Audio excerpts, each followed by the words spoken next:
ഗൗരവ ആരോപണങ്ങൾക്ക് വിധേയനായ ADGP MR Ajith കുമാറിന് സർക്കാർ സംരക്ഷണം തുടരുന്നു. ആഭ്യന്തര വകുപ്പ് പ്രഖ്യാപിച്ച വിജിലൻസ് അന്വേഷണവും കണ്ണിൽ പൊടിയിടാനെന്ന സംശയം ഉയരുകയാണ്.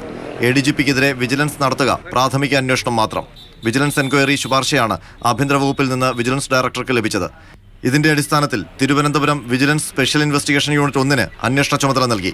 വിജിലൻസ് ഡയറക്ടർ യോഗേഷ് ഗുപ്തയുടെ മേൽനോട്ടത്തിൽ SP ജോണിക്കുട്ടിയാണ് അന്വേഷണം നടത്തുക. 5 ആരോപണങ്ങളിലാണ് അന്വേഷണം.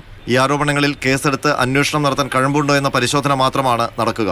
ശുപാർശ സഹിതം റിപ്പോർട്ട് സമർപ്പിക്കാൻ 6 മാസത്തെ സാവകാശം ലഭിക്കും. അതേസമയം വിജിലൻസ് അന്വേഷണം നേരിടുന്ന ADGPയെ സസ്പെൻഡ് ചെയ്യണമെന്ന് PV അൻവർ MLA ആവശ്യപ്പെട്ടു. P ശശിക്കെതിരെ CPMന് PV അൻവർ പരാതിയും നൽകി. P ശശിക്കെതിരെയുള്ള ആരോപണങ്ങളെക്കുറിച്ച് അന്വേഷിക്കേണ്ടതാരാ? ഇറ്റ് ഈസ് എ പൊളിറ്റിക്കൽ അപ്പോയിൻമെന്റ് by the state committee of the CPM അല്ലേ? ആ കമ്മിറ്റിക്ക് പരാതി കൊടുത്തിട്ടുണ്ട്. ADGPക്കെതിരായ അന്വേഷണത്തിൽ കുറ്റവാളികളെ സംരക്ഷിക്കില്ലെന്ന സർക്കാർ നിലപാടിനൊപ്പമാണ് ഇടതുമുന്നണിയെന്ന് LDF കൺവീനർ TP രാമകൃഷ്ണനും പ്രതികരിച്ചു. അന്വേഷണത്തിൽ കുറ്റവാളിയാണെന്ന് കണ്ടെത്തിയാൽ കർശനമായ നടപടി സ്വീകരിക്കുമെന്നും വ്യക്തമാക്കിയിട്ടുണ്ട്.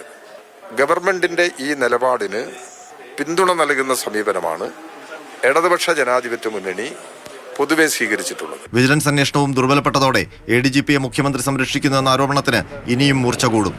മാതൃഭൂമി ന്യൂസ്, തിരുവനന്തപുരം, മലപ്പുറം.